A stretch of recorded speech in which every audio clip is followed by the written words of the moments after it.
नमो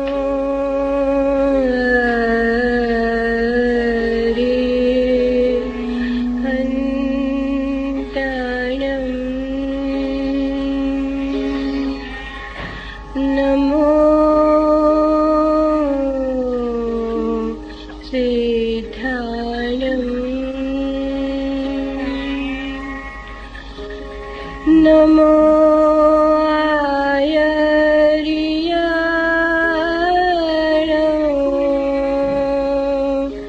नमो वज्रायण नमो लोये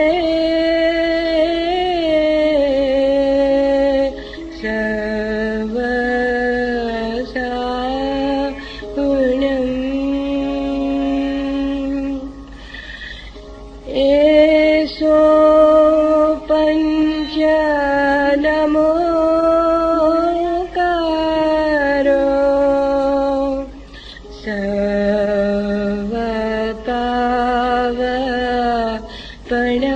सर्वपावपणासनो मङ्गलानां च सर्वेषे पठमं हवै मंगलम्।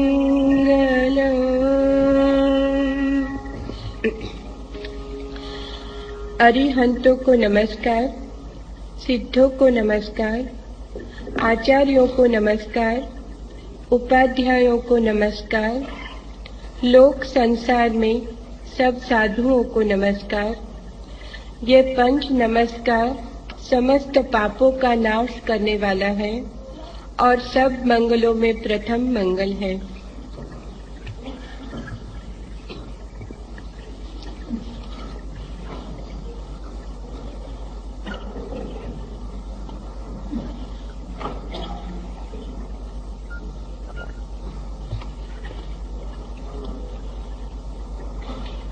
जैसे सुबह सूरज निकले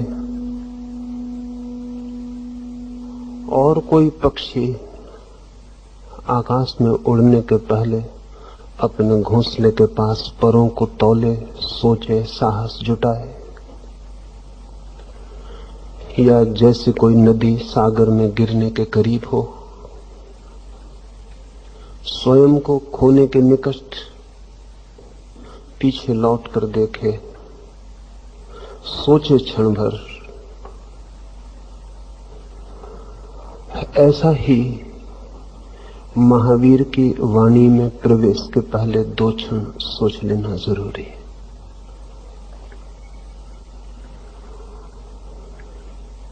जैसे पर्वतों में हिमालय है या शिखरों में गौरी शंकर, वैसे ही व्यक्तियों में महावीर है।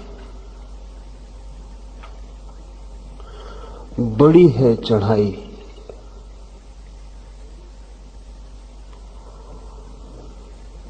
जमीन पर खड़े होकर भी गौरी शंकर के हिमाच्छादित शिखर को देखा जा सकता है,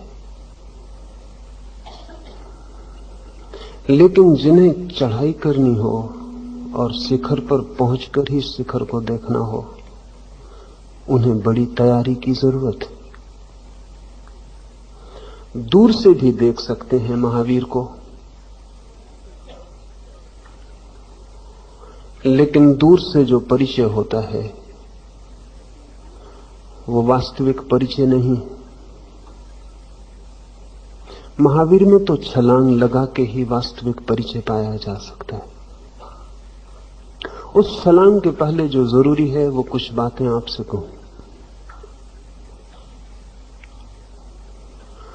बहुत बार ऐसा होता है कि हमारे हाथ में निष्पत्तियां रह जाती हैं, कंक्लूजन्स रह जाते, प्रक्रियाएं खो जाती, मंजिल रह जाती है, रास्ते खो जाते।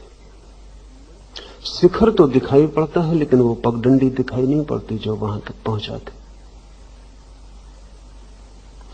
ऐसा ही ये नमोकार मंत्र भी है, ये निष्पत्ति है।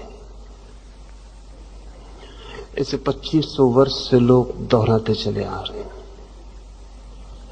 ये शिखर है, लेकिन पगडंडी जो इस नमोकार मंत्र तक पहुंचा दे, वो न मालूम कब की खो गई है। इसके पहले कि हम मंत्र पर बात करें, उस पगडंडी पर थोड़ा सा मार्ग साफ कर लेना उचित होगा, क्योंकि जब तक प्रक्रिया न दिखाई पड़े तब तक निष्पत्तियां व्यर्थ हैं, और जब तक मार्ग न दिखाई पड़े तब तक मंजिल बेबूझ होती, और जब तक सीढ़ियां न दिखाई पड़े तब तक दूर दिखते हुए शिखरों का कोई भी मूल्य नहीं, वे स्वप्नवत हो जाते। वे हैं भी या नहीं, इसका भी निर्णय नहीं किया जा सकता। कुछ 2-4 मार्गों से नमोकार के रास्ते को समझें। 1937 में तिब्बत और चीन के बीच बोकान पर्वत की एक गुफा में 716 पत्थर के रिकॉर्ड मिले, पत्थर के। और वे रिकॉर्ड हैं महावीर से 10,000 साल पुराने, यानी आज से कोई 12,500 साल पुराने। बड़े आश्चर्य के हैं, क्योंकि वे रिकॉर्ड ठीक वैसे ही हैं जैसा ग्रामोफोन का रिकॉर्ड होता।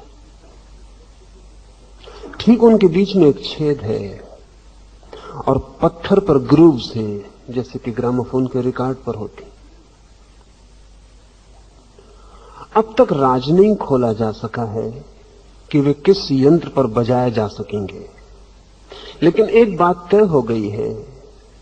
रूस के एक बड़े वैज्ञानिक डॉक्टर सर्जियव ने वर्षों तक मेहनत करके ये प्रमाणित किया है कि वे हैं तो रिकॉर्ड ही।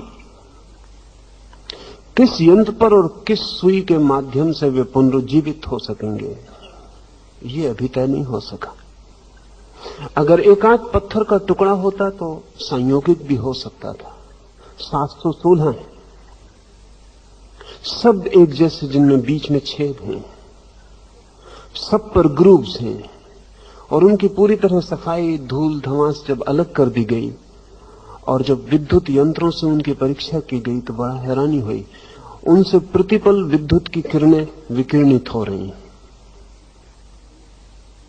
लेकिन क्या आदमी के पास आज से 12,000 साल पहले ऐसी कोई व्यवस्था थी कि वो पत्थरों में कुछ रिकॉर्ड कर सके? तब तो हमें सारा इतिहास और ढंग से लिखना पड़ेगा। जापान के एक पर्वत शिखर पर 25,000 वर्ष पुरानी मूर्तियों का एक समूह है। वो मूर्तियां डोबू कहलाती। वे मूर्तियों ने बहुत हैरानी खड़ी कर दी, क्योंकि अब तक उन मूर्तियों को समझना संभव नहीं था, लेकिन अब संभव हुआ। जिस दिन हमारे यात्री अंतरिक्ष में गए उसी दिन डोबू मूर्तियों का रहस्य खुल गया, क्योंकि डोबू मूर्तियां उसी तरह के वस्त्र पहने हुए हैं जैसे अंतरिक्ष का यात्री पहनता है।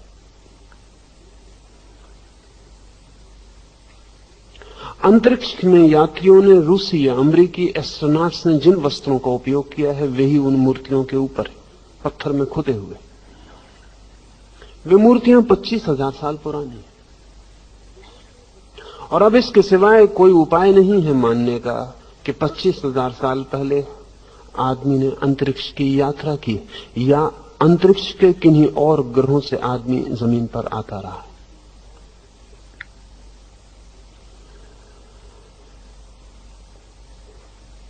आदमी जो आज जानता है वो पहली बार जान रहा है। ऐसी भूल में पड़ने का अब कोई कारण नहीं। आदमी बहुत बार जान लेता है और भूल जाता है। बहुत बार शिखर छू लिए गए हैं और खो गए। सभ्यताएं उठती हैं और आकाश को छूती हैं लहरों की तरह और विलीन हो जाती। जब भी कोई लहर आकाश को छूती है तो सोचती है उसके पहले किसी और लहर ने आकाश को नहीं छुआ होगा। महावीर एक बहुत बड़ी संस्कृति के अंतिम व्यक्ति हैं, जिस संस्कृति का विस्तार कम से कम 10 लाख वर्ष है। महावीर जैन विचार और परंपरा के अंतिम तीर्थंकर हैं 24 में। शिखर की लहर की आखिरी ऊंचाई, और महावीर के बाद वो लहर और वो सभ्यता और वो संस्कृति सब बिखर गई। आज उन सूत्रों को समझना इसीलिए कठिन है क्योंकि वो पूरा का पूरा मिल्यू, वो वातावरण जिसमें वे सूत्र सार्थक थे, आज कहीं भी नहीं है। ऐसा समझें कि कल तीसरा महायुद्ध हो जाए, सारी सभ्यता बिखर जाए, फिर भी लोगों के पास याददाश्त रह जाएगी कि लोग हवाई जहाजों में उड़ते थे। हवाई जहाज तो बिखर जाएंगे, याददाश्त रह जाएगी। वो याददाश्त हजारों साल तक चलेगी और बच्चे हंसेंगे। वो कहेंगे कि कहां है हवाई जहाज जिनकी तुम बात करते हो। ऐसा मालूम होता है कहानियां हैं, पुराण कथाएं हैं, मिथ।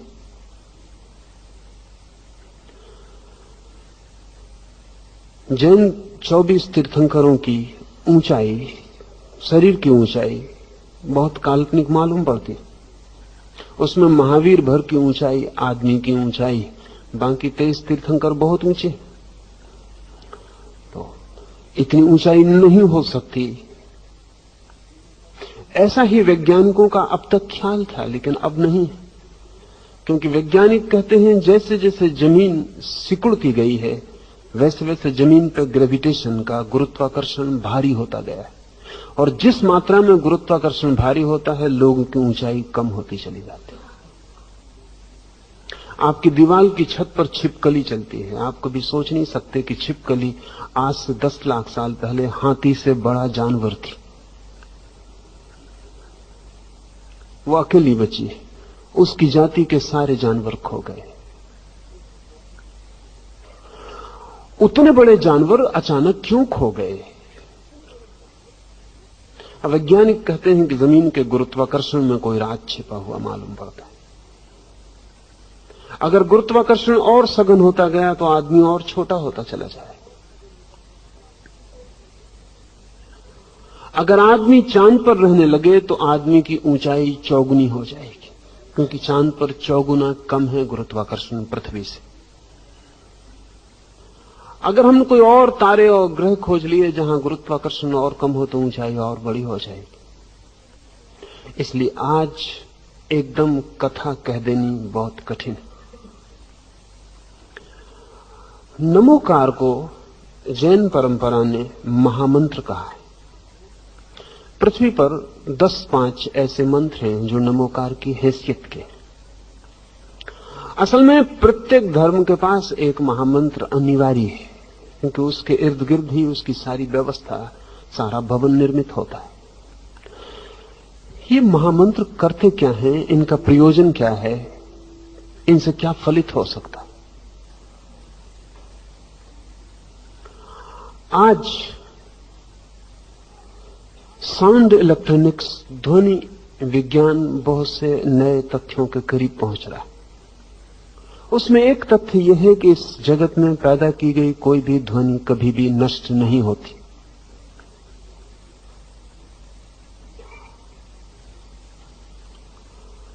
इस अनंत आकाश में संग्रहित होती चली जाती है। ऐसा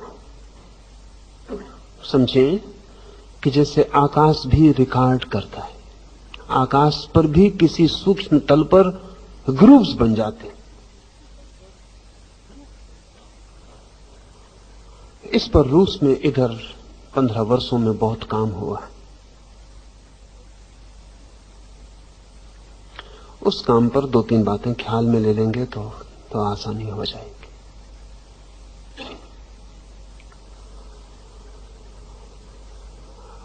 अगर एक सद्भाव से भरा हुआ व्यक्ति, मंगल कामना से भरा हुआ व्यक्ति आंख बंद करके अपने हाथ में जल से भरी हुई एक मटकी ले ले और कुछ क्षण सद्भावों से भरा हुआ उस जल की मटकी को हाथ में लिए रहे।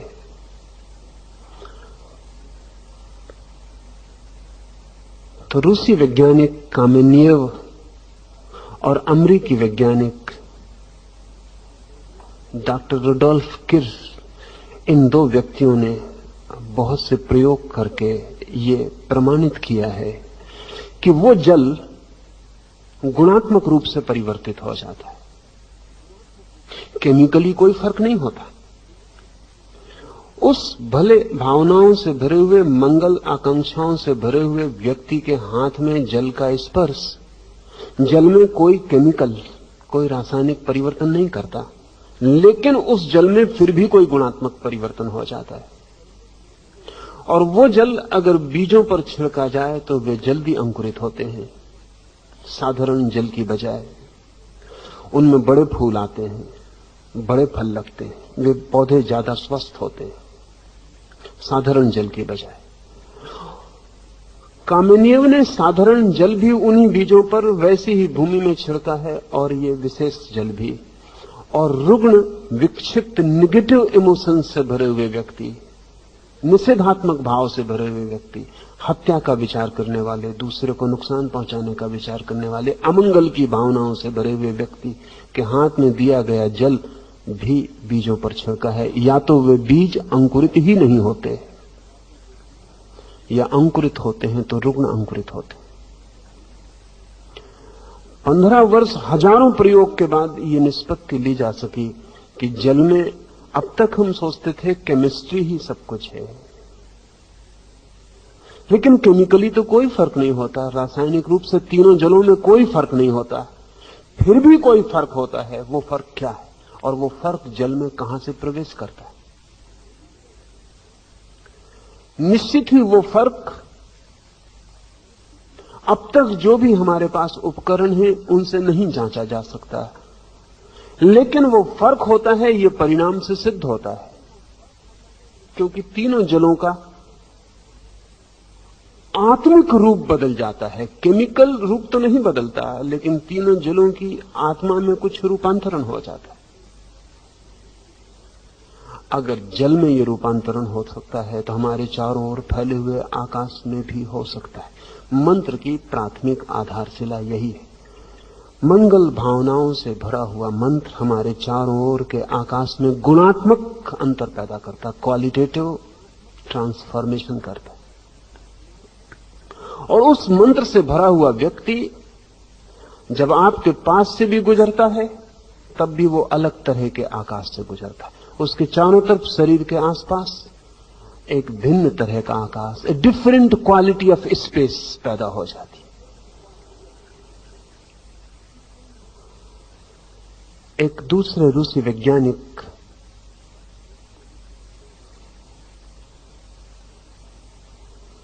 किरलान ने हाई फ्रीक्वेंसी फोटोग्राफी विकसित की। वो शायद आने वाले भविष्य में सबसे अनूठा प्रयोग सिद्ध होगा। अगर मेरे हाथ का चित्र लिया जाए हाई फ्रीक्वेंसी फोटोग्राफी से, जो कि बहुत संवेदनशील प्लेट्स पर होती है, तो मेरे हाथ का ही चित्र सिर्फ नहीं आता, मेरे हाथ के आसपास जो किरणें मेरे हाथ से निकल रही हैं उनका चित्र भी आता। और आश्चर्य की बात तो यह है कि अगर मैं निषेधात्मक विचारों से भरा हुआ हूं तो मेरे हाथ के आसपास जो विद्युत पैटर्न, जो विद्युत की जाल का चित्र आता है, वो रुग्ण, बीमार, अस्वस्थ और कैओटिक, अराजक होता है, विक्षिप्त होता है, जैसे किसी पागल आदमी ने लकीरें खींची हो। अगर मैं शुभ भावनाओं से, मंगल भावनाओं से भरा हुआ हूं, आनंदित हूं, पॉजिटिव हूं, प्रफुल्लित हूं, प्रभु के प्रति अनुग्रह से भरा हुआ हूं, तो मेरे हाथ के आसपास जो किरणों का चित्र आता है किरलान की फोटोग्राफी से, वो रिदमिक, लयबद्ध, सुंदर, सिमेट्रिकल, सानुपातिक और एक और ही व्यवस्था में निर्मित होता है। किरलान का कहना है, और किरलान का प्रयोग 30 वर्षों की मेहनत है। किरलान का कहना है कि बीमारी के आने के 6 महीने पहले शीघ्र ही हम बताने में समर्थ हो जाएंगे कि आदमी बीमार होने वाला है, क्योंकि इसके पहले कि शरीर पर बीमारी उतरे, वो जो विद्युत का वर्तुल है उस पर बीमारी उतर जाती। मरने के पहले, इसके पहले कि आदमी मरे, वो विद्युत का वर्तुल सिकुड़ना शुरू हो जाता है और मरना शुरू हो जाता है। इसके पहले कि कोई आदमी हत्या करे किसी की, वो विद्युत के वर्तुल में हत्या के लक्षण शुरू हो जाते। इसके पहले कि कोई आदमी किसी के प्रति करुणा से भरे, उस विद्युत के वर्तुल में करुणा प्रवाहित होने के लक्षण दिखाई पड़ने लगते। किरलान का कहना है कि कैंसर पर हम तभी विजय पा सकेंगे जब शरीर को पकड़ने के पहले हम कैंसर को पकड़ लें, और ये पकड़ा जा सकेगा। इसमें कोई विधि की भूल अब नहीं रह गई है, सिर्फ प्रयोगों के और फैलाव की जरूरत है। प्रत्येक मनुष्य अपने आसपास एक आभा मंडल लेकर, एक आरा लेकर चलता है। आप अकेले ही नहीं चलते, आपके आसपास एक विद्युत वर्तल, एक इलेक्ट्रोडायनेमिक फील्ड प्रत्येक व्यक्ति के आसपास चलता। व्यक्ति के आसपास ही नहीं, पशुओं के आसपास भी, पौधों के आसपास भी। असल में रूसी वैज्ञानिकों का कहना है कि जीव और अजीव में एक ही फर्क किया जा सकता है, जिसके आसपास आभा मंडल है वो जीवित है, और जिसके पास आभा मंडल नहीं है वो मृत है। जब आदमी मरता है तो मरने के साथ ही आभा मंडल क्षीण होना शुरू हो जाता है। बहुत चकित और संयोग की बात है कि जब भी कोई आदमी मरता है तो 3 दिन लगते हैं उसके आभा मंडल के विसर्जित होने में। हजारों साल से सारी दुनिया में मरने के बाद तीसरे दिन का बड़ा मूल्य रहा है। जिन लोगों ने उस तीसरे दिन को, तीसरे को इतना मूल्य दिया था, उन्हें किसी न किसी तरह इस बात का अनुभव होना ही चाहिए, क्योंकि वास्तविक मृत्यु तीसरे दिन घटित होती है। इन 3 दिनों के बीच किसी भी दिन वैज्ञानिक उपाय खोज लेंगे तो आदमी को पुनरुज्जीवित किया जा सकता है। जब तक आभा मंडल नहीं खो गया तब तक जीवन अभी शेष है। हृदय की धड़कन बंद हो जाने से जीवन समाप्त नहीं होता। इसलिए पिछले महायुद्ध में रूस में 6 व्यक्तियों को हृदय की धड़कन बंद हो जाने के बाद पुनरुज्जीवित किया जा सका। जब तक आभामंडल चारों तरफ है तब तक व्यक्ति सूक्ष्म तल पर अभी भी जीवन में वापस लौट सकता है। अभी सेतु कायम, अभी रास्ता बना है वापस लौटने का। जो व्यक्ति जितना जीवंत होता है उसके आसपास उतना बड़ा आभामंडल होता। हम महावीर की मूर्ति के आसपास अगर एक आभामंडल निर्मित करते हैं, या कृष्ण या राम या क्राइस्ट के आसपास, तो वो सिर्फ कल्पना नहीं, वो आभामंडल देखा जा सकता है। और अब तक तो केवल वे ही देख सकते थे जिनके पास थोड़ी गहरी और सूक्ष्म दृष्टि हो, मिस्टिक्स, संत। लेकिन 1930 में एक अंग्रेज वैज्ञानिक ने अब तो केमिकल, रासायनिक प्रक्रिया निर्मित कर दी है जिससे प्रत्येक व्यक्ति, कोई भी, उस माध्यम से, उस यंत्र के माध्यम से दूसरे के आभामंडल को देख सकता है। आप सब यहां बैठे हैं, प्रत्येक व्यक्ति का अपना निजी आभामंडल है। जैसे आपके अंगूठे की छाप निजी है, वैसे ही आपका आभामंडल भी निजी है। और आपका आभामंडल आपके संबंध में वो सब कुछ कहता है जो आप भी नहीं जानते। आपका आभामंडल आपके संबंध में वे बातें भी कहता है जो भविष्य में घटित होंगी। आपका आभामंडल वे बातें भी कहता है जो अभी आपके गहन अचेतन में निर्मित हो रही हैं, बीज की भांति कल खिलेंगी और प्रकट होंगी। मंत्र आभामंडल को बदलने की आमूल प्रक्रिया है।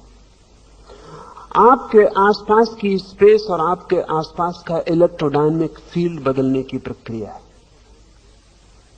और प्रत्येक धर्म के पास एक महामंत्र है। जैन परंपरा के पास नमोकार है। आश्चर्यजनक घोषणा।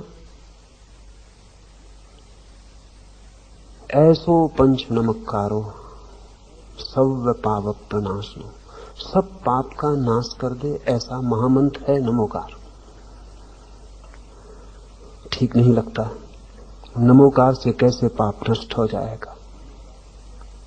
नमोकार से सीधा पाप नष्ट नहीं होता, लेकिन नमोकार से आपके आसपास का इलेक्ट्रोडायनेमिक फील्ड रूपांतरित होता है और पाप करना असंभव हो जाता है। क्योंकि पाप करने के लिए आपके पास एक खास तरह का आभा मंडल चाहिए। अगर इस मंत्र को सीधा ही सुनेंगे तो लगेगा कैसे हो सकता है? एक चोर ये मंत्र पढ़ लेगा तो क्या होगा? एक हत्यारा ये मंत्र पढ़ लेगा तो क्या होगा? कैसे पाप नष्ट हो जाएगा? पाप नष्ट होता है इसलिए कि आप पाप करते हैं, उसके पहले आपके पास एक विशेष तरह का पाप का आभा मंडल चाहिए। उसके बिना आप पाप नहीं कर सकते। वो आभा मंडल अगर रूपांतरित हो जाए तो असंभव हो जाएगी, पाप करना असंभव हो जाएगा। नमोकार कैसे उस आभा मंडल को बदलता होगा? ये नमस्कार है, ये नमन का भाव है। नमन का अर्थ है समर्पण। ये शाब्दिक नहीं है। ये नमो अरिहंताणम, ये अरिहंतों को नमस्कार करता हूं, ये शाब्दिक नहीं है, ये शब्द नहीं है, ये भाव है। अगर प्राणों में ये भाव सघन हो जाए कि अरिहंतों को नमस्कार करता हूं, तो इसका अर्थ क्या होता है? इसका अर्थ होता है जो जानते हैं उनके चरणों में सिर रखता हूं, जो पहुंच गए हैं उनके चरणों में समर्पित करता हूं, जो पा गए हैं उनके द्वार पर मैं भिखारी बनकर खड़ा होने को तैयार हूं। किरलान की फोटोग्राफी ने ये भी बताने की कोशिश की है कि आपके भीतर जब भाव बदलते हैं तो आपके आसपास का विद्युत मंडल बदलता है। और अब तो ये फोटोग्राफ उपलब्ध हैं। अगर आप अपने भीतर विचार कर रहे हैं चोरी करने का, तो आपका आभा मंडल और तरह का हो जाता है, उदास, रुग्ण, खूनी रंगों से भर जाता है। आप किसी को गिर गए को उठाने जा रहे हैं, आपके आभा मंडल के रंग तत्काल बदल जाते हैं। रूस में एक महिला है नेल्या मिखालोवा।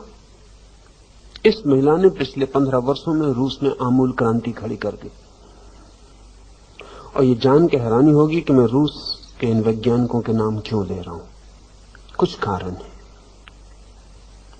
आज से 40 साल पहले अमेरिका के एक बहुत बड़े प्रोफेट एडगर कायसी ने, जिसको अमेरिका का स्लीपिंग प्रोफेट कहा जाता है, जो कि सो जाता था गहरी तंद्रा में, जिसे हम समाधि कहें, और उसमें वो जो भविष्यवाणियां करता था वो अब तक सभी सही निकली। उसने थोड़ी भविष्यवाणियां नहीं की, 10,000 भविष्यवाणियां की।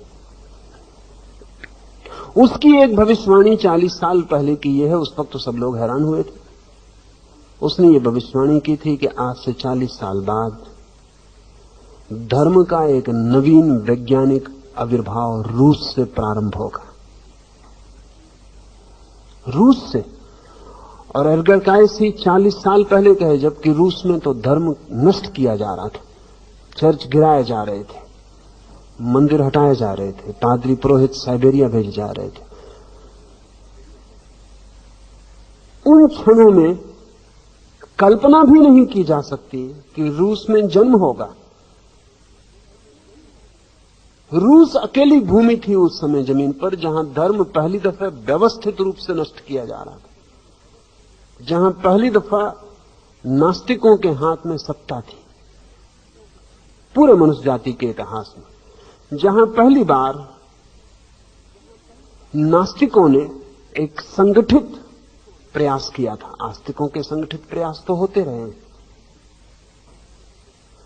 और कायसी की ये घोषणा कि 40 साल बाद रूस से ही जन्म होगा। असल में जैसे ही रूस पर नास्तिकता अति आग्रहपूर्ण हो गई, तो जीवन का एक नियम है कि जीवन एक तरह का संतुलन निर्मित करता है। जिस देश में बड़े नास्तिक पैदा होने बंद हो जाते हैं, उस देश में बड़े आस्तिक भी पैदा होने बंद हो जाते हैं। जीवन एक संतुलन है। और जब रूस में इतनी प्रगाढ़ नास्तिकता थी, तो अंडरग्राउंड छुपे मार्गों से आस्तिकता ने पुनः आविष्कार करना शुरू कर दिया। स्टालिन के मरने तक सारी खोजबीन छुप के चलती थी। स्टालिन के मरने के बाद वो खोजबीन प्रकट हो गई। स्टालिन खुद भी बहुत हैरान था, वो मैं बात आपसे करूंगा। ये माइखलोवा 15 वर्ष से रूस में सर्वाधिक महत्वपूर्ण व्यक्तित्व है, क्योंकि माइखलोवा सिर्फ ध्यान से किसी भी वस्तु को गतिमान कर पाती, हाथ से नहीं, शरीर की किसी प्रयोग से नहीं। वहां दूर 6 फीट दूर रखी हुई कोई भी चीज, माइखलोवा सिर्फ उस पर एकाग्रचित्त होकर उसे गति या तो अपने पास खींच पाती है, वस्तु चलना शुरू कर देती, या अपने से दूर हटा पाती है, या मैग्नेटिक नीडल लगी हो तो उसे घुमा पाती, या घड़ी हो तो उसके कांटे को तेजी से चक्कर दे पाती, या घड़ी हो तो बंद कर पाती। सैकड़ों प्रयोग। लेकिन एक बहुत हैरानी की बात है कि अगर माइखलोवा प्रयोग कर रही हो और आसपास संदेहशील लोग हों, तो उसे 5 घंटे लग जाते, तब वो हिला पाती। अगर आसपास मित्र हो, सहानुभूतिपूर्ण हो, तो वो आधा घंटे में हिला पाती। अगर आसपास श्रद्धा से भरे हुए लोग हों तो 5 मिनट में। और एक मजे की बात है कि जब उसे 5 घंटे लगते हैं किसी वस्तु को हिलाने में, तो उसका कोई 10 पाउंड वजन कम हो जाता है। जब उसे आधा घंटा लगता है तो कोई 3 पाउंड वजन कम होता है, और जब 5 मिनट लगते हैं तो उसका कोई वजन कम नहीं होता।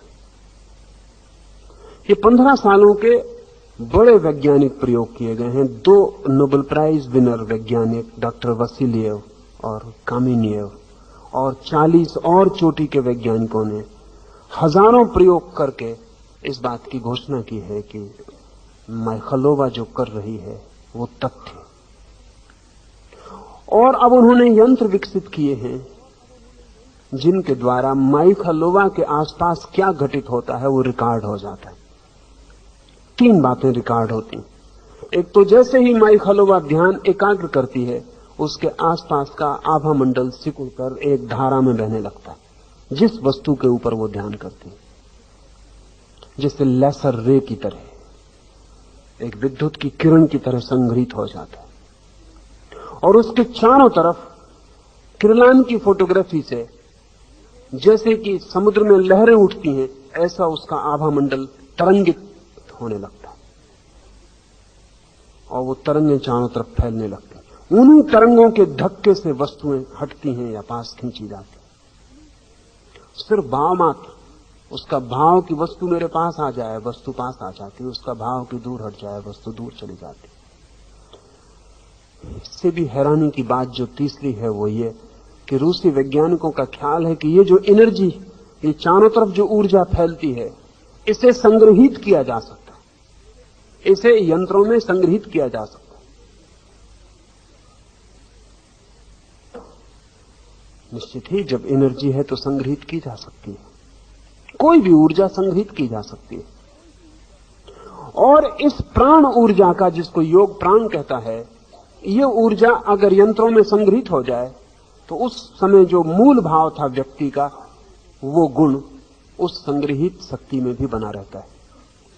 जैसे माइखलोवा अगर किसी वस्तु को अपने पास खींच रही है, उस समय उसके शरीर से जो ऊर्जा गिर रही है, जिसमें उसका कि 3 पाउंड या 10 पाउंड वजन कम हो जाएगा, वो ऊर्जा संग्रहित की जा सकती है। ऐसे रिसेप्टिव यंत्र तैयार किए हैं कि वो ऊर्जा उन यंत्रों में प्रविष्ट हो जाती और संग्रहित हो जाती। फिर यदि उस यंत्र को इस कमरे में रख दिया जाए और आप कमरे के भीतर आए तो वो यंत्र आपको अपनी तरफ खींचेगा, आपका मन होगा उसके पास जाए। यंत्र के आदमी वहां नहीं। और अगर माई खलोवा किसी वस्तु को दूर हटा रही थी और शक्ति संग्रहित की है तो आप इस कमरे में आएंगे और तत्काल बाहर भागने का मन होगा। क्या भाव शक्ति में इस भांति प्रविष्ट हो जाते हैं? मंत्र की यही मूल आधारशिला है। शब्द में, विचार में, तरंग में भाव संग्रहित और समाविष्ट हो जाते। जब कोई व्यक्ति कहता है नमो अरिहंतानम, मैं उन सबको जिन्होंने जीता और जाना अपने को, उनकी शरण में छोड़ता हूं, तब उसका अहंकार तत्काल विगलित होता। और जिन जिन लोगों ने इस जगत में अरिहंतों की शरण में अपने को छोड़ा है, उस महाधारा में उसकी शक्ति सम्मिलित होती।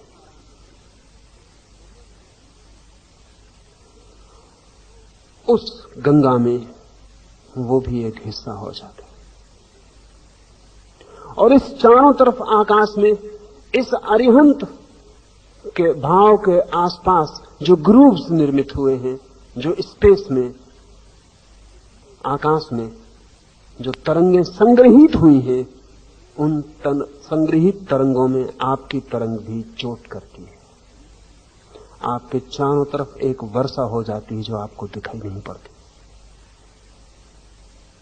आपके चारों ओर एक और दिव्यता का, भगवत्ता का लोक निर्मित हो जाता है। इस लोक के साथ, इस भावलोक के साथ आप दूसरे तरह के व्यक्ति हो जाते हैं।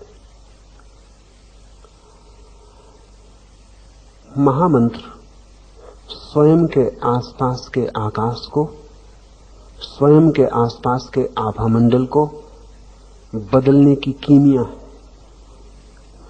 और अगर कोई व्यक्ति दिन रात जब भी उसे स्मरण मिले तभी नमोकार में डूबता रहे, तो वो व्यक्ति दूसरा ही व्यक्ति हो जाएगा। वो वही व्यक्ति नहीं रह सकता जो वो था। 5 नमस्कार हैं। अरिहंत को नमस्कार। अरिहंत का अर्थ होता है जिसके सारे शत्रु विनष्ट हो गए।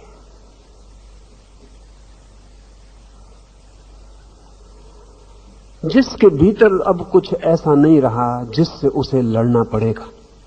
लड़ाई समाप्त हो गई। भीतर अब क्रोध नहीं जिससे लड़ना पड़े, भीतर अब काम नहीं जिससे लड़ना पड़े, भीतर अब लोभ नहीं जिससे लड़ना पड़े, अहंकार नहीं जिससे लड़ना पड़े, अज्ञान नहीं, वे सब समाप्त हो गए जिनसे लड़ाई थी।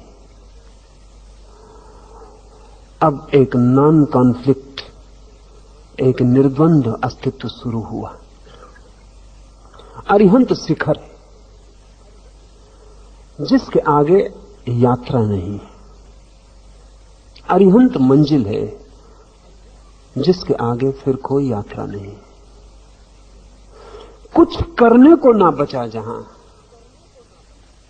कुछ पाने को ना बचा जहां, कुछ छोड़ने को भी ना बचा जहां सब समाप्त हो गया, जहां शुद्ध अस्तित्व रह गया,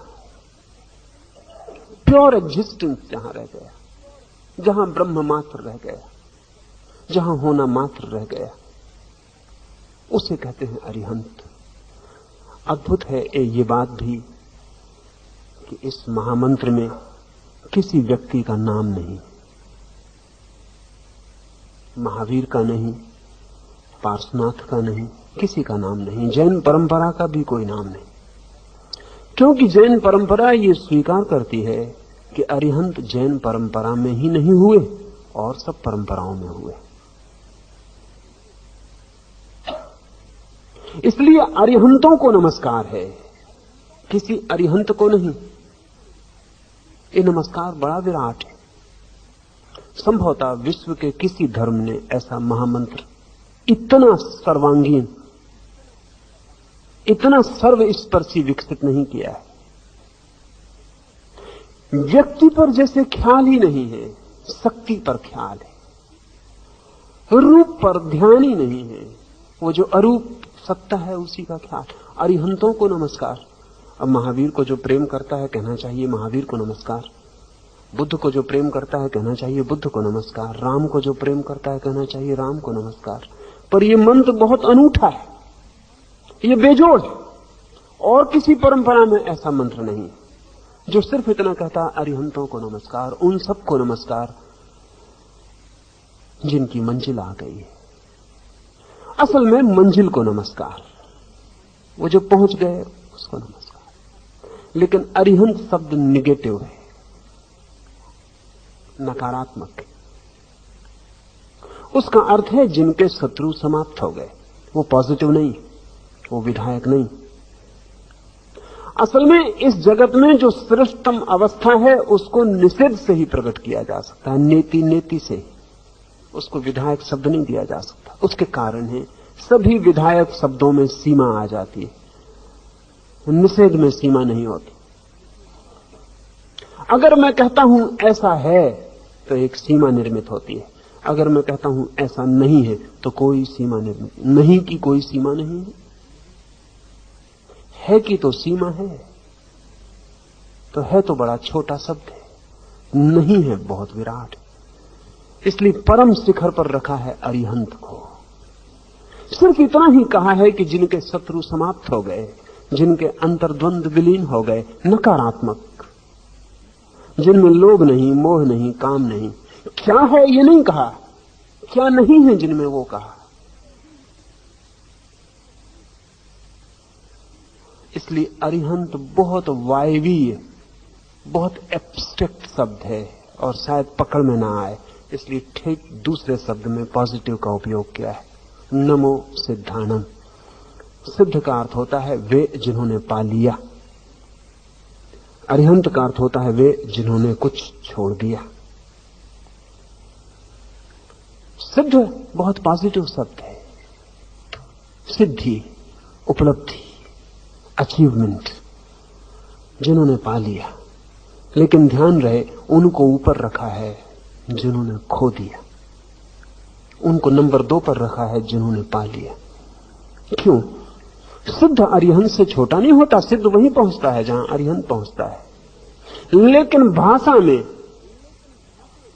पॉजिटिव नंबर 2 पर रखा जाएगा, नहीं, शून्य प्रथम है, होना द्वितीय है। इसलिए सिद्ध को दूसरे स्थल पर रखा। लेकिन सिद्ध के संबंध में भी सिर्फ इतनी ही सूचना है, पहुंच गए, और कुछ नहीं कहा, कोई विशेषण नहीं जोड़ा। पर जो पहुंच गए इतने से भी हमारी समझ में नहीं आएगा। अरिहंत भी हमें बहुत दूर लगता है। शून्य हो गए जो, निर्वाण को पा गए जो, मिट गए जो, नहीं रहे जो। सिद्ध भी बहुत दूर है, सिर्फ इतना ही कहा है पा लिया जिन्होंने, लेकिन क्या? और पा लिया तो हम कैसे जाने? क्योंकि सिद्ध होना अनभिव्यक्ति भी हो सकता है, अनमैनिफेस्ट भी हो सकता है। बुद्ध से कोई पूछता है कि आपके ये 10,000 भिक्षु, आप बुद्धत्व को पा गए, इनमें से और कितनों ने बुद्धत्व को पा लिया? बुद्ध कहते हैं बहुतों ने। लेकिन वो पूछने वाला कहता है दिखाई नहीं पड़ता। तो बुद्ध कहते हैं मैं प्रकट होता हूं, वे अप्रगट, वे अपने में छिपे, जैसे बीज में वृक्ष छिपा हो। तो सिद्ध तो बीज जैसा है, पा लिया। और बहुत बार ऐसा होता है कि पाने की घटना घटती है और वो इतनी गहन होती है कि प्रकट करने की चेष्टा भी उससे पैदा नहीं होती। इसलिए सभी सिद्ध बोलते नहीं।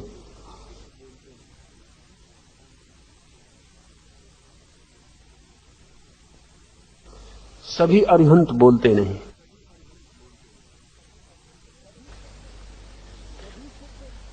सभी सिद्ध होने के बाद जीते भी नहीं। इतना लीन भी हो सकती है चेतना उस उपलब्धि में कि तत्क्षण शरीर छूट जाए। इसलिए हमारी पकड़ में सिद्ध भी ना आ सकेगा। और मंत्र तो ऐसा चाहिए जो पहली सीढ़ी से लेकर आखिरी शिखर तक जहां जिसकी पकड़ में आ जाए, जो जहां खड़ा हो वहीं से यात्रा कर सके। इसलिए तीसरा सूत्र कहा है, आचार्यों को नमस्कार। आचार्य का अर्थ है वो जिसने पाया भी और आचरण से प्रकट भी किया। आचार्य का अर्थ है जिसका ज्ञान और आचरण एक है। ऐसा नहीं कि सिद्ध का आचरण ज्ञान से भिन्न होता है, लेकिन शून्य हो सकता है, हो ही ना, आचरण शून्य ही हो जाए। ऐसा भी नहीं कि अरिहंत का आचरण भिन्न होता है, लेकिन अरिहंत इतना निराकार हो जाता है कि आचरण हमारी पकड़ में ना आएगा। हमें फ्रेम चाहिए जिसमें पकड़ में आ जाए। आचार्य से शायद हमें निकटता मालूम पड़ेगी। उसका अर्थ है जिसका ज्ञान आचरण है, क्योंकि हम ज्ञान को तो ना पहचान पाएंगे, आचरण को पहचान लेंगे। इससे खतरा भी हुआ, क्योंकि आचरण ऐसा भी हो सकता है जैसा ज्ञान ना हो। एक आदमी अहिंसक ना हो, अहिंसा का आचरण कर सकता है। एक आदमी अहिंसक हो तो हिंसा का आचरण नहीं कर सकता, वो तो असंभव है। लेकिन एक आदमी अहिंसक न हो और अहिंसा का आचरण कर सकता है। एक आदमी लोभी हो और अलोभ का आचरण कर सकता है, उल्टा नहीं है। The vice versa is not possible. इससे एक खतरा भी पैदा हुआ। आचार्य हमारी पकड़ में आता है, लेकिन वहीं से खतरा शुरू होता है। जहां से हमारी पकड़ शुरू होती है वहीं से खतरा शुरू होता है। तब खतरा यह है कि कोई आदमी आचरण ऐसा कर सकता है कि आचार्य मालूम पड़े।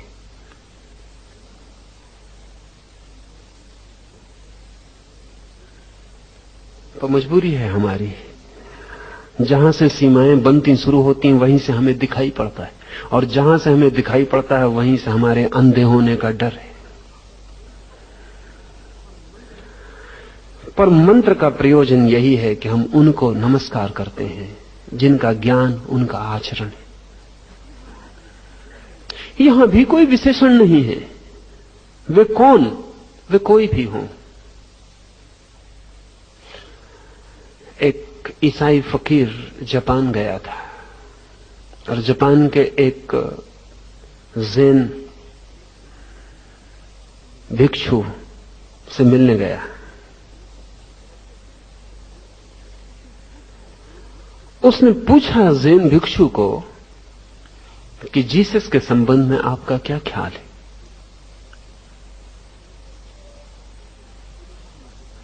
उस भिक्षु ने कहा, मुझे जीसस का कुछ भी पता नहीं, तुम कुछ कहो ताकि मैं ख्याल बना सकूं। तो उसने कहा कि जीसस ने कहा है जो तुम्हारे गाल पर एक चांटा मारे तुम दूसरा गाल उसके सामने कर देना। तो ज़ेन फकीर ने कहा, आचार्य को नमस्कार।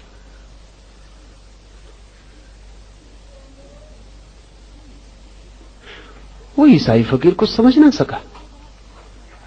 उसने कहा, जीसस ने कहा है कि जो अपने को मिटा देगा वही पाएगा। उस ज़ेन फकीर ने कहा, सिद्ध को नमस्कार। वो कुछ समझ ना सका। उसने कहा, आप क्या कह रहे हैं। उस ईसाई फकीर ने कहा कि जीसस ने अपने को सूली पर मिटा दिया, वे शून्य हो गए, मृत्यु को उन्होंने चुपचाप स्वीकार कर लिया, वे निराकार में खो गए। उस ज़ेन फकीर ने कहा, अरिहंत को नमस्कार। आचरण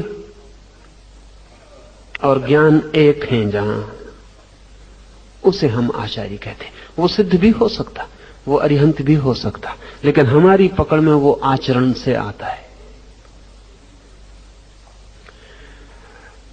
पर जरूरी नहीं, क्योंकि आचरण बड़ी सूक्ष्म बात है और हम बड़ी स्थूल बुद्धि के लोग हैं। आचरण बड़ी सूक्ष्म बात है, तय करना कठिन है। कि जो आचरण है, अब जैसे कि महावीर का नग्न खड़ा हो जाना, निश्चित ही लोगों को अच्छा नहीं लगा। गांव-गांव से महावीर को खदेड़ कर भगाया गया, गांव-गांव महावीर पर पत्थर फेंके गए। हम ही लोग थे, हम ही सब ये करते रहे, ऐसा मत सोचना कोई और। महावीर की नग्नता लोगों को भारी पड़ी, क्योंकि लोगों ने कहा ये तो आचरणहीनता है। ये कैसा आचरण? आचरण बड़ा सूक्ष्म है। अब महावीर का नग्न हो जाना इतना निर्दोष आचरण है जिसका कोई हिसाब लगाना कठिन। हिम्मत अद्भुत है।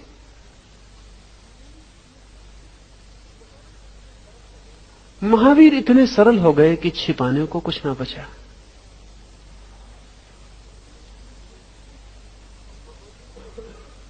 और महावीर को इस चमड़ी और हड्डी की देह का बोध मिट गया, और वो जो जिसको रूसी वैज्ञानिक इलेक्ट्रोमैग्नेटिक फील्ड कहते हैं, उस प्राण शरीर का बोध इतना सघन हो गया कि उस पर तो कोई कपड़े डाले नहीं जा सकते। कपड़े गिर गए। और ऐसा भी नहीं कि महावीर ने कपड़े छोड़े, कपड़े गिर गए। एक दिन गुजरते हैं, एक राह से चादर उलझ गई है एक झाड़ी में,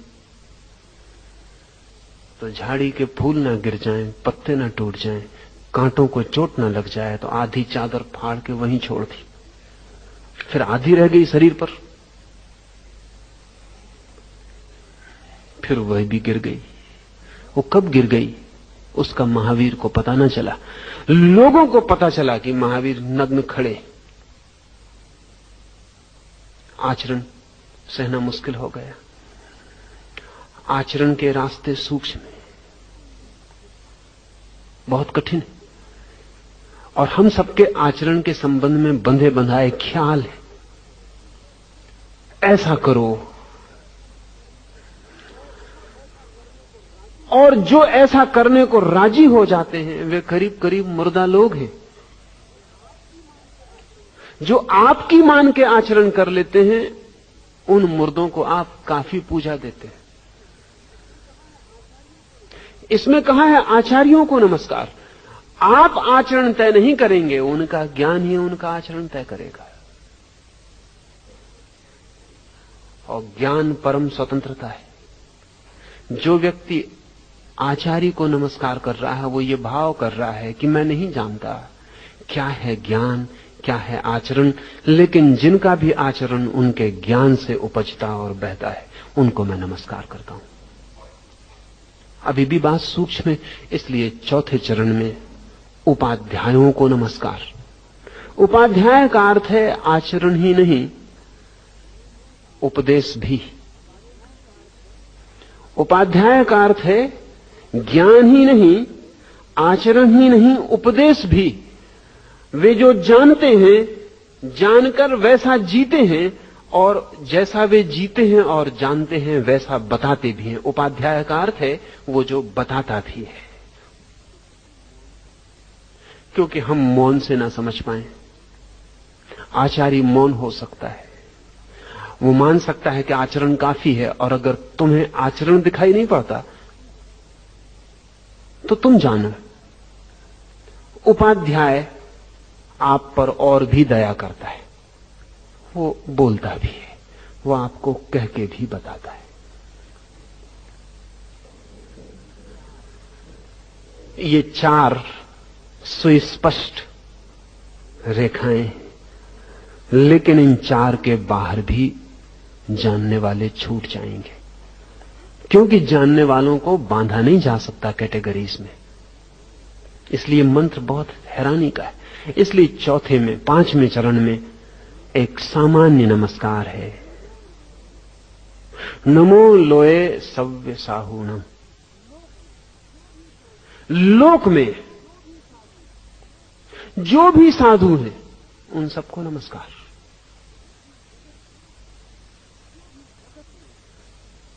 जगत में जो भी साधु हैं उन सबको नमस्कार। जो उन चार में कहीं भी छूट गए हों उनके प्रति भी हमारा नमन न छूट जाए, क्योंकि उन 4 में बहुत लोग छूट सकते। जीवन बहुत रहस्यपूर्ण है, कैटेगराइज नहीं किया जा सकता, खांचों में नहीं बांटा जा सकता। इसलिए जो शेष रह जाएंगे उनको सिर्फ साधु कहा, वे जो सरल हैं।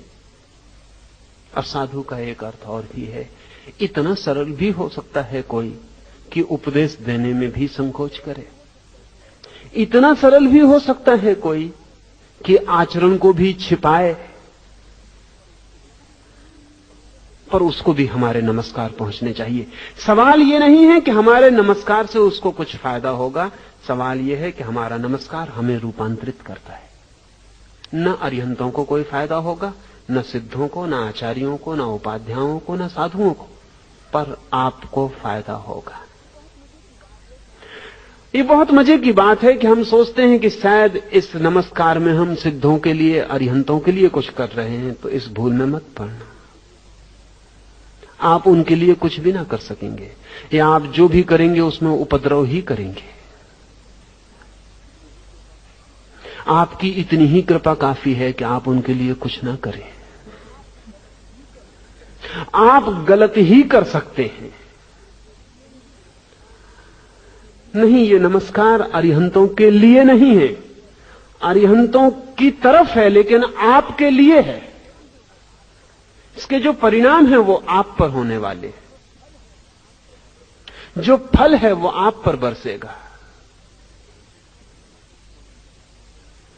अगर कोई व्यक्ति इस भांति नमन से भरा हो,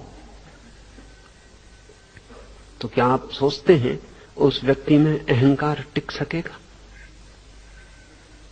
असंभव है। लेकिन नहीं, हम बहुत अद्भुत लोग हैं। अगर अरिहंत सामने खड़ा हो तो हम पहले इस बात का पता लगाएंगे कि अरिहंत है भी।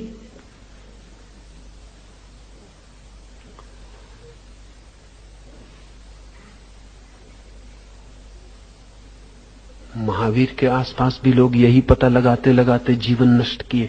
अरिहंत है भी, तीर्थंकर है भी। आज आपको पता नहीं है, आप सोचते हैं कि बस तय हो गया। महावीर के वक्त में बात इतनी तय न थी, और भी भीड़ें थीं, और भी लोग थे जो कह रहे थे ये अरिहंत नहीं है, अरिहंत और है, गोसालक है अरिहंत, ये तीर्थंकर नहीं है, ये दावा झूठा है। महावीर का तो कोई दावा नहीं था, लेकिन जो महावीर को जानते थे वे दावे से बच भी नहीं सकते थे। उनकी भी अपनी कठिनाई थी। पर महावीर के समय पूरे चारों ओर यही विवाद था। लोग आके जांच करने आते कि महावीर अरिहंत हैं या नहीं, वे तीर्थंकर हैं या नहीं, वे भगवान हैं या नहीं।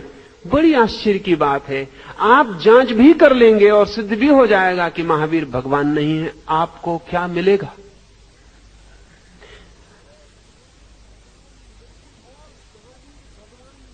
और महावीर भगवान ना भी हों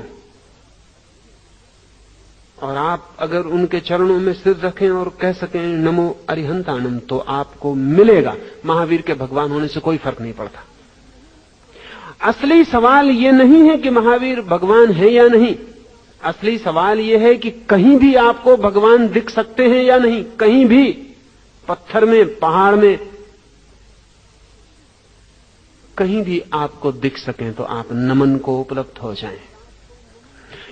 असली राज तो नमन में है, असली राज तो झुक जाने में है। असली राज तो झुक जाने में है। वो जो झुक जाता है उसके भीतर सब कुछ बदल जाता है, वो आदमी दूसरा हो जाता है। ये सवाल नहीं है कि कौन सिद्ध है और कौन सिद्ध नहीं है, और इसका कोई उपाय भी नहीं है कि किसी दिन ये तय हो सके। लेकिन ये बात ही इर्रिलेवेंट है, असंगत है, इससे कोई संबंध ही नहीं है। न रहे हो महावीर, इससे क्या फर्क पड़ता है? लेकिन अगर आपके लिए झुकने के लिए निमित्त बन सकते हैं तो बात पूरी हो गई। महावीर सिद्ध हैं या नहीं ये वो सोचें और समझें, वो अरिहंत अभी हुए या नहीं ये उनकी अपनी चिंता हो, आपके लिए चिंतित होने का कोई भी तो कारण नहीं। आपके लिए चिंतित होने का अगर कोई कारण है तो एक ही कारण है कि कहीं कोई कोना है इस अस्तित्व में जहां आपका सिर झुक जाए। अगर ऐसा कोई कोना है तो आप नए जीवन को उपलब्ध हो जाएंगे। ये नमोकार अस्तित्व में कोई कोना ना बचे, इसकी चेष्टा है। सब कोने जहां जहां सिर झुकाया जा सके, अज्ञात, अनजान, अपरिचित, पता नहीं कौन साधु है, इसलिए नाम नहीं लिए, पता नहीं कौन अरिहंत है, पर इस जगत में जहां अज्ञानी है वहां ज्ञानी भी है, क्योंकि जहां अंधेरा है वहां प्रकाश भी है, जहां रात सांझ होती है वहां सुबह भी होती है, जहां सूरज अस्त होता है वहां सूरज उगता भी है। ये अस्तित्व द्वंद्व की व्यवस्था है। तो जहां इतना सघन अज्ञान है वहां इतना ही सघन ज्ञान भी होगा ही। ये श्रद्धा है, और इस श्रद्धा से भरकर जो ये 5 नमन कर पाता है वो एक दिन कह पाता है कि निश्चय ही मंगल में है ये सूत्र, इससे सारे पाप विनष्ट हो जाते हैं।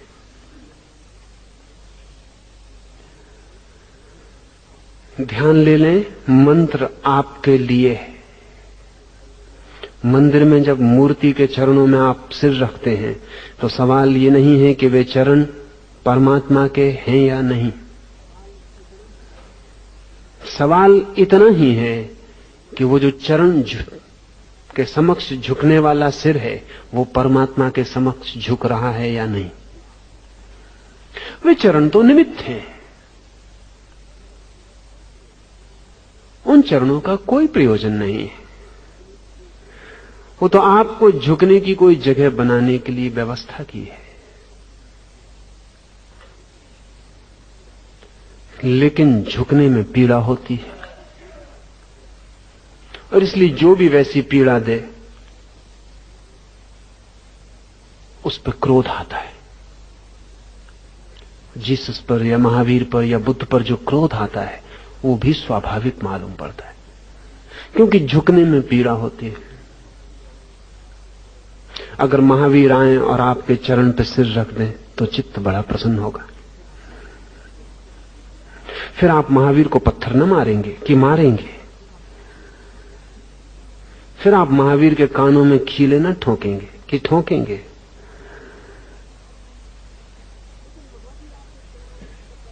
लेकिन महावीर आपके चरणों में सिर रख दें तो आपको कोई लाभ नहीं होता, नुकसान होता है। आपकी अकड़ और गहन हो जाएगी।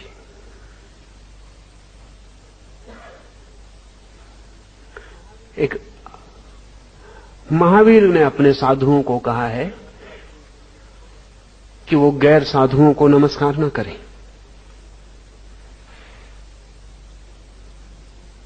बड़ी अजीब सी बात है।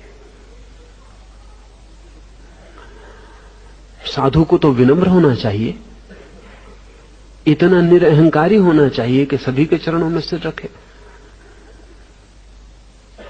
तो साधु गैर साधु को, ग्रस्त को नमस्कार न करे, ये तो महावीर की बात अच्छी नहीं मालूम पड़ती। लेकिन प्रयोजन करुणा का है, क्योंकि साधु निमित्त बनना चाहिए कि आपका नमस्कार पैदा हो, और साधु आपको नमस्कार करे तो निमित्त तो बनेगा नहीं, आपकी अस्मिता और अहंकार को और मजबूत कर देगा।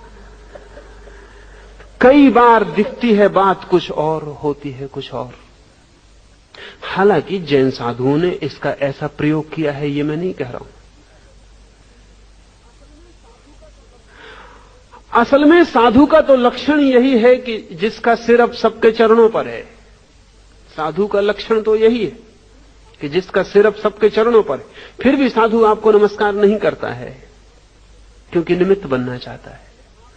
लेकिन अगर साधु का सिर आप सबके चरणों पर ना हो और फिर वो आपको अपने चरणों में झुकाने की कोशिश करे, तब वो आत्महत्या में लगा है। पर फिर भी आपको चिंतित होने की कोई भी जरूरत नहीं है, क्योंकि आत्महत्या का प्रत्येक को हक है। अगर वो अपनी नरक की रास्ता तय कर रहा है तो उसे करने दें, लेकिन नरक जाता हुआ आदमी भी अगर आपको स्वर्ग के इशारे के लिए निमित्त बनता हो तो अपना निमित्त लें, अपने मार्ग पर बढ़ जाएं। पर नहीं, हमें इसकी चिंता कम है कि हम कहां जा रहे हैं। हमें इसकी चिंता यह है कि दूसरा कहां जा रहा है। नमोकार नमन का सूत्र है।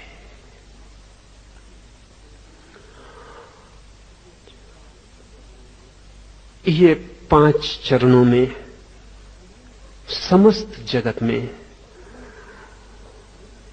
जिन्होंने भी कुछ पाया है, जिन्होंने भी कुछ जाना है, जिन्होंने भी कुछ जिया है, जो जीवन के अंतरतम गुह रहस्य से परिचित हुए हैं, जिन्होंने मृत्यु पर विजय पाई है, जिन्होंने शरीर के पार कुछ पहचाना है, उन सब के प्रति समय और क्षेत्र दोनों में लोक 2 अर्थ रखता है। लोक का अर्थ विस्तार में जो हैं वे, स्पेस में, आकाश में जो आज हैं वे, लेकिन जो कल थे वे भी और जो कल होंगे वे भी। लोक सव्यलोए, सर्वलोक में सव्य साहूनम, समस्त साधुओं को समय के अंतराल में पीछे कभी जो हुए हों वे, भविष्य में जो होंगे वे, आज जो हैं वे, समय या क्षेत्र में कहीं भी जब भी कहीं कोई ज्योति ज्ञान की जली हो, उस सब के लिए नमस्कार। इस नमस्कार के साथ ही आप तैयार होंगे। फिर महावीर की वाणी को समझना आसान होगा। इस नमन के बाद ही, इस झुकने के बाद ही आपकी झोली फैलेगी और महावीर की संपदा उसमें गिर सकती है। नमन है रिसेप्टिविटी, ग्राहकता। जैसे ही आप नमन करते हैं वैसे ही आपका हृदय खुलता है और आप भीतर किसी को प्रवेश देने के लिए तैयार हो जाते, क्योंकि जिसके चरणों में आपने सिर रखा उसको आप भीतर आने में बाधा न डालेंगे, निमंत्रण देंगे। जिसके प्रति आपने श्रद्धा प्रकट की उसके लिए आप का द्वार, आपका घर खुला हो जाएगा। वो आपके घर आपका हिस्सा होकर जी सकता है, लेकिन ट्रस्ट नहीं है, भरोसा नहीं है, तो नमन असंभव है। और नमन असंभव है तो समझ असंभव है। नमन के साथ ही अंडरस्टैंडिंग है, नमन के साथ ही समझ का जन्म है। इस ग्राहकता के संबंध में एक आखिरी बात और आपसे कहूं। मास्को यूनिवर्सिटी में 1966 तक एक अद्भुत व्यक्ति था, डॉक्टर वासिलिएव। वो ग्राहकता पर प्रयोग कर रहा था। माइंड की रिसेप्टिविटी, मन की ग्राहकता कितनी हो सकती है। करीब करीब ऐसा हाल है जैसे कि एक बड़ा भवन हो और हमने उसमें एक छोटा सा छेद कर रखा हो और उसी छेद से हम बाहर के जगत को देखते हैं। यह भी हो सकता है कि भवन की सारी दीवारें गिरा दी जाएं और हम खुले आकाश के नीचे समस्त रूप से ग्रहण करने वाले हो जाएं।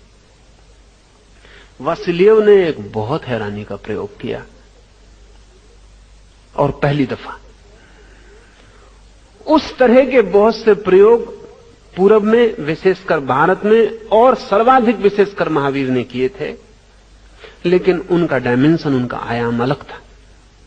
महावीर ने जाति स्मरण के प्रयोग किए थे कि प्रत्येक व्यक्ति को आगे अगर ठीक यात्रा करनी हो तो उसे अपने पिछले जन्मों को स्मरण और याद कर लेना चाहिए। उसको पिछले जन्म याद आ जाएं, स्मरण आ जाएं, तो आगे की यात्रा आसान हो जाए। लेकिन वासिलियव ने एक और अनूठा प्रयोग किया। उस प्रयोग को वे कहते हैं आर्टिफिशियल रीइनकार्नेशन। आर्टिफिशियल रीइनकार्नेशन, कृत्रिम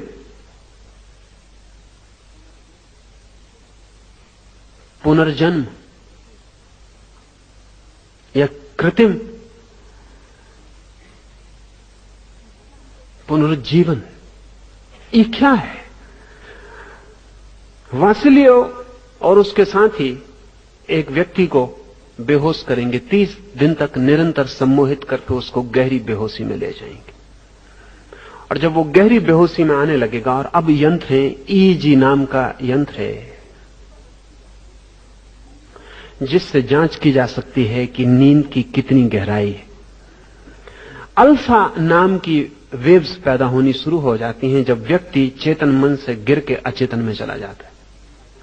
तो यंत्र पर जैसे कि कार्डियोग्राम पर ग्राफ बन जाता है, ऐसा ईईजी भी ग्राफ बना देता है कि ये व्यक्ति अब सपना देख रहा है, अब सपने भी बंद हो गए, अब ये नींद में है, अब ये गहरी नींद में है, अब ये अतल गहराई में डूब गया। जैसे ही कोई व्यक्ति अतल गहराई में डूब जाता है, उसे सुझाव देता था वासिलियव। समझ लें कि वो एक चित्रकार है, छोटा मोटा चित्रकार है या चित्रकला का विद्यार्थी है, तो वासिलियव उसको समझाएगा कि तू माइकलएंजेलो है पिछले जन्म का,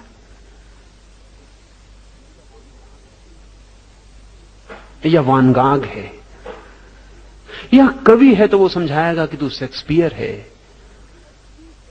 या कोई और 30 दिन तक निरंतर गहरी अल्फा वेव्स की हालत में उसको सुझाव दिया जाएगा कि वो कोई और है पिछले जन्म का। 30 दिन में उसका चित्त इसको ग्रहण कर लेगा। 30 दिन के बाद बड़ी हैरानी के अनुभव हुए कि वो व्यक्ति जो साधारण सा चित्रकार था, जब उसे भीतर भरोसा हो गया कि मैं माइकलएंजेलो है, वो विशेष चित्रकार हो गया तत्काल। वो साधारण सा तुकबंद था, जब उसे भरोसा हो गया कि मैं शेक्सपियर हूं, तो शेक्सपियर की हैसियत की कविताएं उस व्यक्ति से पैदा होने लगी। हुआ क्या? वासिलियव तो कहता था ये आर्टिफिशियल रीइनकार्नेशन है। वासिलियव कहता था कि हमारा चित्त तो बहुत बड़ी चीज है, छोटी सी खिड़की खुली है जो हमने अपने को समझ रखा है कि हम ये हैं, उतनी खुला है, उसी को मान के हम जीते। अगर हमें भरोसा दिया जाए कि हम और बड़े हैं तो खिड़की बड़ी हो जाती, हमारी चेतना उतना काम करने लगती। वासिलियव का कहना है कि आने वाले भविष्य में हम जीनियस निर्मित कर सकेंगे। कोई कारण नहीं है कि जीनियस पैदा ही हो। सच तो यह है कि वासिलियव कहता है कि 100 में से कम 90 बच्चे प्रतिभा की, जीनियस की क्षमता लेकर पैदा होते हैं, हम उनकी खिड़की छोटी कर देते हैं। मां बाप, स्कूल, शिक्षक सब मिलजुल कर उनकी खिड़की छोटी करते जाते। 20-25 साल तक हम एक साधारण आदमी खड़ा कर देते जो कि क्षमता बड़ी लेकर आया था, लेकिन हम उसका द्वार छोटा करते जाते हैं, छोटा करते जाते हैं। वासिलियव कहता है सभी बच्चे जीनियस की तरह पैदा होते हैं,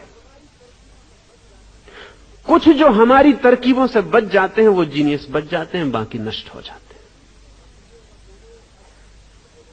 पर वासिलियव का कहना है असली सूत्र है रिसेप्टिविटी। इतना ग्राहक हो जाना चाहिए चित्त कि जो उसे कहा जाए वो उसके भीतर गहनता में प्रवेश कर जाए।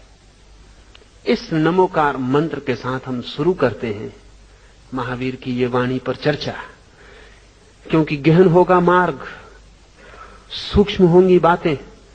अगर आप ग्राहक हैं, नमन से भरे, श्रद्धा से भरे, तो आपके उस अतल गहराई में बिना किसी यंत्र की सहायता के, ये भी यंत्र है इस अर्थ में नमोकार, बिना किसी यंत्र की सहायता के आप में अल्फा वेव्स पैदा हो जाती हैं। जब कोई श्रद्धा से भरता है तो अल्फा वेव्स पैदा हो जाती हैं। आप हैरान होंगे जान के कि गहन सम्मोहन में, गहरी निद्रा में, ध्यान में या श्रद्धा में, ईईजी की जो मशीन है वो एक सा ग्राफ बनाती है। श्रद्धा से भरा हुआ चित्त उसी शांति की अवस्था में होता है जिस शांति की अवस्था में गहन ध्यान में होता है, या उसी शांति की अवस्था में होता है जैसा गहन निद्रा में होता है, या उसी शांति की अवस्था में होता है जैसा कि कभी भी आप जब बहुत रिलैक्स्ड और बहुत शांत होते हैं। जिस व्यक्ति पर वासिलियव काम करता था वो है निकोलिएव नाम का युवक, जिस पर उसने वर्षों काम किया। निकोलिएव को 2000 मील दूर से भी भेजे गए विचारों को पकड़ने की क्षमता आ गई है। सैकड़ों प्रयोग किए गए हैं जिसमें वो 2000 मील दूर तक के विचारों को पकड़ पाता है। उससे जब पूछा जाता है कि उसकी तरकीब क्या है तो वो कहता है तरकीब यह है कि मैं आधा घंटा पूर्ण रिलैक्स शिथिल होकर पड़ जाता हूं और एक्टिविटी सब छोड़ देता हूं, भीतर सब सक्रियता छोड़ देता हूं, पैसिव हो जाता हूं। पुरुष की तरह नहीं, स्त्री की तरह हो जाता हूं। कुछ भेजता नहीं, कुछ आता हो तो लेने को राजी हो जाता हूं। और आधा घंटे में ईईजी की मशीन जब बता देती है कि अल्फा वेव शुरू हो गई, तब वो 2000 मील दूर से भेजे गए विचारों को पकड़ने में समर्थ हो जाता है। लेकिन जब तक वो इतना रिसेप्टिव नहीं होता तब तक ये नहीं हो पाता। वासिलियो और 2 कदम आगे गया। उसने कहा आदमी तो बहुत तरह से अपने को विकृत किया है, अगर आदमी में ये क्षमता है तो पशुओं में और भी शुद्ध होगी। और इस सदी का अनूठे से अनूठा प्रयोग वासिलियव ने किया कि एक मादा चूहिया को ऊपर रखा और उसके 8 बच्चों को पानी के भीतर, पनडुब्बी के भीतर हजारों फीट नीचे सागर में भेजा। पनडुब्बी का इसलिए उपयोग किया कि पनडुब्बी पानी के भीतर से कोई रेडियो वेव्स बाहर नहीं आती, न बाहर से भीतर जाती। अब तक जानी गई जितनी वेव्स वैज्ञानिकों को पता है, जितनी तरंगें, वो कोई भी पानी के भीतर इतनी गहराई तक प्रवेश नहीं करती। एक गहराई के बाद सूर्य की किरण भी पानी में प्रवेश नहीं करती। तो उस गहराई के नीचे पनडुब्बी को भेज दिया गया और इस चूहा की खोपड़ी पर सब तरफ इलेक्ट्रोड्स लगा के ईईजी से जोड़ दिए गए, मशीन से जो चूहिया के मस्तिष्क में जो वेव्स चलती हैं उनको रिकॉर्ड करेगी। अब बड़ी अद्भुत बात हुई, हजारों फीट नीचे पानी के भीतर एक एक उसके बच्चे को मारा गया, एक खास खास मूवमेंट पर नोट किया गया।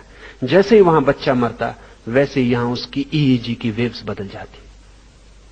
दुर्घटना घटित हो गई। ठीक 6 घंटे में उसके बच्चे मारे गए, खास खास समय पर, नियत समय पर। उस नियत समय का ऊपर कोई पता नहीं है।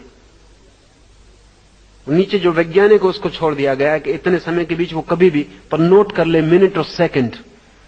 जिन मिनट और सेकंड पर नीचे चूहिया के बच्चे मारे गए, उस मां ने, उसके मस्तिष्क ने उस वक्त धक्के अनुभव किए।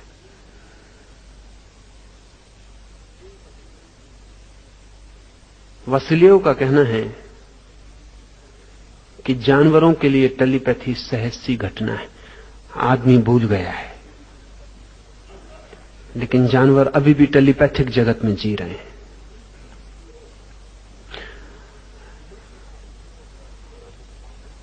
मंत्र का उपयोग है आपको वापस टेलीपैथिक जगत में प्रवेश। अगर आप अपने को छोड़ पाए, हृदय से उस गहराई से कह पाए जहां की आपकी अचेतना में डूब जाता है सब। नमो अरिहंताण, नमो सिद्धाण, नमो आर्यायण, नमो वज्रायण, नमो लोय सव्य साहुनम। ये भीतर उतर जाए तो आप अपने अनुभव से कह पाएंगे सव्य पाप प्रणाशो, ये सब पापों का नाश करने वाला महामंत्र। आज इतनी ही बात, फिर अब इस महामंत्र का हम उद्घोष करेंगे। इसमें आप सम्मिलित हों। नहीं, कोई जाएगा नहीं, कोई जाएगा नहीं। जिन मित्रों को खड़े होकर सम्मिलित होना हो वो कुर्सियों के किनारे खड़े हो जाएं, क्योंकि सन्यासी नाचेंगे और इस मंत्र के उद्घोष में डूबेंगे। इस मंत्र को अपने प्राणों में उतार कर ही यहां से जाएं। जिनको बैठ के साथ देना हो वो बैठ के ताली बजाएंगे और उद्घोष करेंगे।